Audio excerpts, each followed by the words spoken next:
Hello my dear friends, in this lecture we are going to discussing about inductive effect। जो inductive effect का हमारा series चल रहा है ये उसका 5वां वीडियो है और आज हम इस इंडक्टिव इफेक्ट के टॉपिक को खत्म कर देंगे। तो चलिए स्टार्ट करते हैं आज इंडक्टिव इफेक्ट के एप्लीकेशंस के ऊपर। इसका जो प्रीवियस वीडियो था उसमें हमने क्या देखा था कि कार्बोकेटायन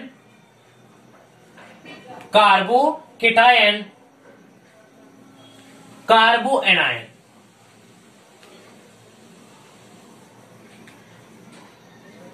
ठीक है। इन दोनों के केस में मैंने क्या पढ़ा था कि स्टेबिलिटी जो कार्बन कैटायन की होती है, स्टेबिलिटी ऑफ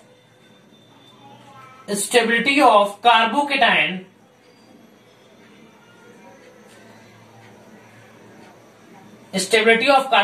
लिख लीजिए या लिख लीजिए stability is directly proportional to the plus I and inversely proportional to the 1/-i।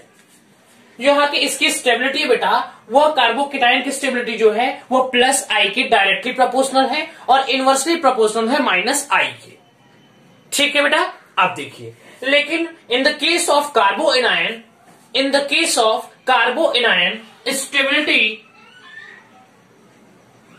Stability is directly proportional to the -i and inversely proportional to the +i। इन दोनों बातों को आप याद रखिएगा।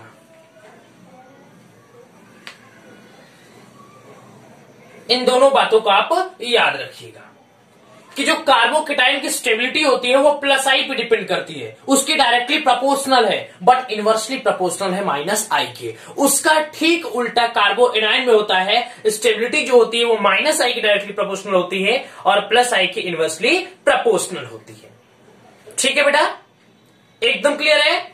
चलिए, इसमें एक और आता है फ्री रेडिकल। क्या आता है बेटा? Free radical.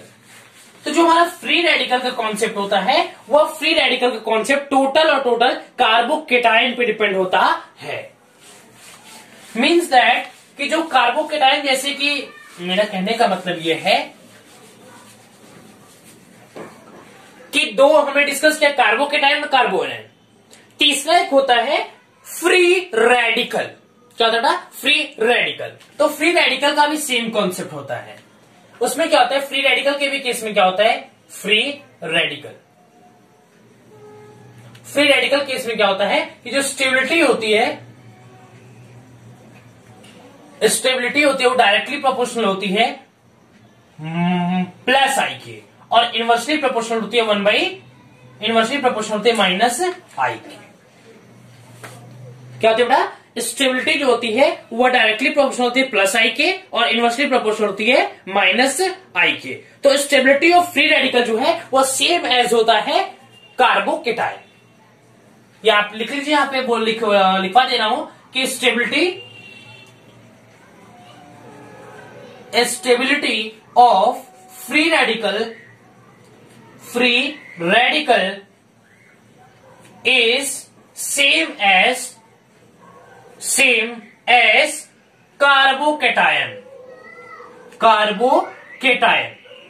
कार्बोकेटायन के ही जैसा इसकी भी स्टेबिलिटी होती है। इसकी भी स्टेबिलिटी +i के ऊपर डायरेक्टली प्रोपोर्शनल होती है और -i के ऊपर इनवर्सली प्रोपोर्शनल होती है, ठीक है। जिसका जितना ज्यादा i इफेक्ट होगा वो उतना अच्छा स्टेबल होगा, जिसका जितना अच्छा -i इफेक्ट होगा वो उतना ही कम स्टेबल हो जाएगा। किस केस में? कार्बोकेटायन और फ्री रेडिकल के केस में। But in case of कार्बोएनायन stability is directly proportional to the -i and inversely proportional to the +i। Clear है कॉन्सेप्ट? एकदम क्लियर है। किसी को कोई यहाँ डाउट अगर होगा तो कमेंट सेक्शन में जरूर बताइएगा। चलिए, तो इसके क्वेश्चंस को हम लोग डिस्कस करने की यहाँ पे आपसे मैं कोशिश करूंगा। चलिए डिस्कस करते हैं क्वेश्चंस को। तो हमारा जो बेटा क्वेश्चन है वो ये है, यहां पे लगा है पॉजिटिव चार्ज, यहां पे है CH3। क्या बेटा? यहां पे CH3 लगा हुआ है, ठीक। ये CH3 हमारा कुछ इस प्रकार है, ठीक। फिर क्या है? यहां पे पॉजिटिव चार्ज, यहां पे हमारा लगा है NO2 मान लीजिए। फिर यहां पे लगा है हमारा Cn और यहां पे है पॉजिटिव चार्ज। ठीक। तो हमारा जो CH3 होता है बेटा, हमारा जो CH3 होता है वह प्लस आई इफेक्ट को शो करता है। वी नो दैट CH3 जो है वो प्लस आई इफेक्ट को शो करता है। ये प्लस आई की सीरीज में आता है। ये आप लिख देंगे प्लस आई। NO2 कब से जान के बैठे हैं माइनस आई इफेक्ट शो करता है। और CN जो है वो कैसा शो करता है, CN भी माइनस आई इफेक्ट को शो करता है। इसको भी लिख लीजिए माइनस आई। हमें करना क्या है इसमें, कंपेयर स्टेबिलिटी।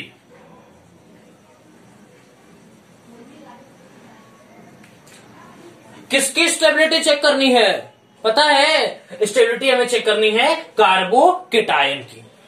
ठीक है दोस्तों, समझ में आ रहा है भाई। कार्बोकेटायन की हमें यहाँ पे स्टेबिलिटी चेक करनी है, क्योंकि यहाँ पे पॉजिटिव चार्ज है, कार्बन के ऊपर पॉजिटिव चार्ज। ये क्या हो गया, कार्बोकेटायन। क्या हो गया, कार्बोकेटायन। लेकिन यहाँ पे अगर निगेटिव चार्ज होता तो कार्बोनायन हो जाता, उसका रिवर्स उल्टा हो जाता। यहाँ पे प्लस आई की डायरेक्टली प्रोपोर्शनल है, तो वहां पे माइनस आई में क्या होता है, ठीक है, कार्बोनायन में क्या होता है, वो माइनस आई की डायरेक्टली प्रोपोर्शनल हो जाता है। फ्री रेडिकल का भी कार्बोकेटायन के सेम होता है ना। क्लियर है, इससे ठीक पहले मैं डिस्कस किया हूं आपसे। तो देख लीजिए, यहाँ पे स्टेबिलिटी को चेक करेंगे तो जो जितना अच्छा प्लस आई होगा, कार्बोकेटायन का केस है बेटा, ध्यान रखिएगा, तो जो जितना अच्छा प्लस आई इफेक्ट देगा वो उतना ही ज्यादा स्टेबल होगा। ठीक, जो जितना ज्यादा माइनस आई इफेक्ट देगा वो उतना ही कम स्टेबल होगा। तो यहाँ पे प्लस आई तो CH3 दे रहा है, दोनों तो माइनस आई दे रहे हैं, तो यहाँ पे लिख दीजिए 1 इज ग्रेटर देन। अब बात आती है कि सेकेंड है कि थर्ड है। हम लोग जानते हैं कि माइनस आई सीरीज में NO2 जो है बेटा हमारा NO2 यह पहले आता है। अगर NO2 पहले आता है तो इसका माइनस आई इफेक्ट तो ज्यादा होता होगा, और जिसका माइनस आई इफेक्ट ज्यादा है उसका प्लस आई इफेक्ट बहुत कम होता है। तो क्या हो जाएगा, ये बाद में आता है, मतलब कि इसके कंपैरिजन में ये प्लस आई इफेक्ट थोड़ा ज्यादा देता होगा, मतलब ये इससे कम माइनस आई इफेक्ट है, और ये कम माइनस आई इफेक्ट है तो ये इससे ज्यादा स्टेबल हो जाएगा कार्बोकेटायन के केस में। तो ये हो जाएगा 3 इज ग्रेटर देन 2।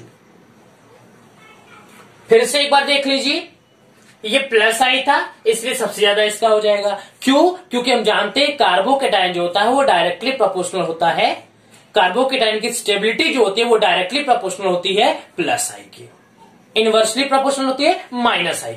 मतलब इनवर्सली प्रोपोर्शनल टू माइनस आई का मतलब क्या हुआ, इसका मतलब बेटा ये हुआ कि जो जितना अच्छा माइनस आई इफेक्ट होगा वो उतना ही कम स्टेबल होगा कार्बोकेटायन के केस में। तो NO2 जो यहां पे है ये सबसे बहुत ही अच्छा माइनस आई इफेक्ट है कंपेयर टू CN, इसलिए बहुत ही कम स्टेबल हो जाएगा कंपेयर टू कार्बोकेटायन। क्लियर है, तो इसीलिए मैंने लिखा 1 is greater than 3 is greater than 2। एकदम क्लियर है, किसी को यहां डाउट होगा तो जरूर बताइएगा। देखिए नेक्स्ट क्वेश्चन क्या बेटा, नेक्स्ट क्वेश्चन कुछ इस प्रकार है,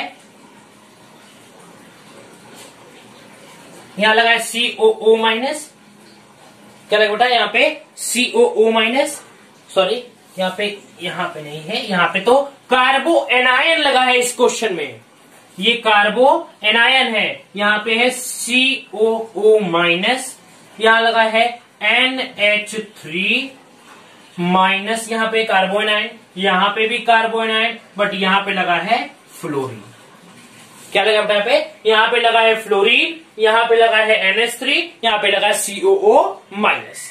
तो इसका जो यहाँ पे हम जानते हैं फ्लोरीन फादर कलेक्टर बेटा इंस्पेक्टर, तो ये क्या होगा माइनस आई इफेक्ट शो करता है ना हिमेश, ये भी माइनस आई इफेक्ट, और ये भी क्या करता है COO माइनस, क्या करते हैं बेटा COO माइनस तो हम जानते हैं कि प्लस आई इफेक्ट को शो करता है ना, याद करिए COO माइनस जो है वो प्लस आई इफेक्ट को शो करता है, क्योंकि यह प्लस आई के सीरीज में बिलोंग कर रहा है।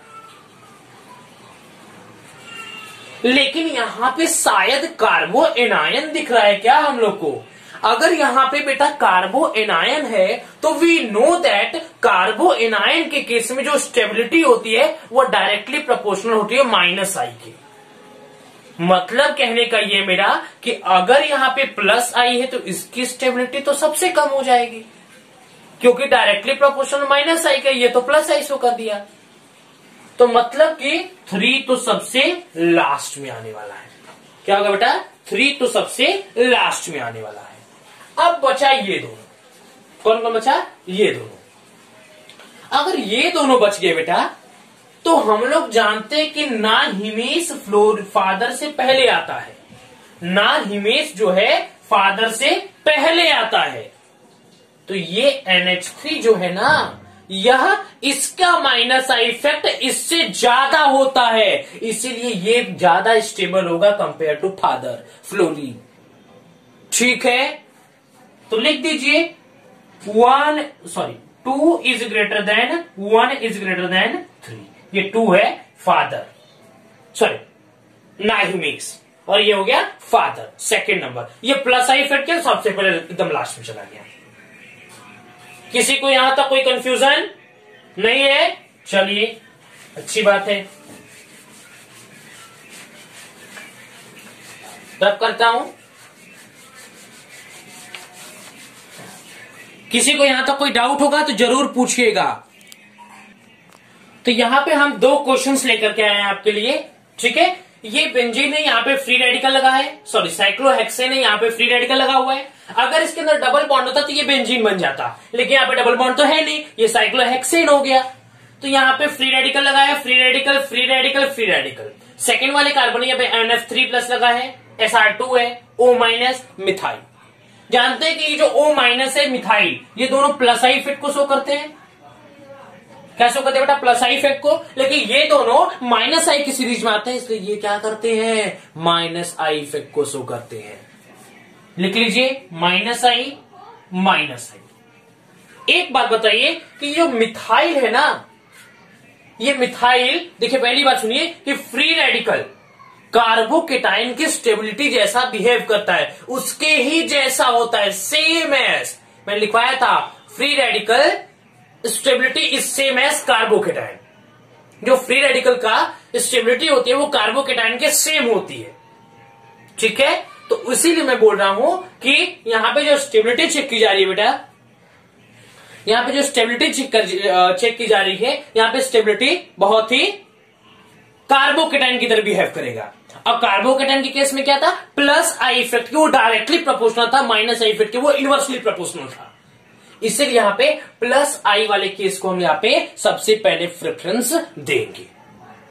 ठीक है, ये जो है थर्ड वाला, ये प्लस आई इफेक्ट में पहले आता है कंपेयर टू दिस। मिथाइल तो सबसे लास्ट में आता है, देख लीजिएगा प्लस आई सीरीज में।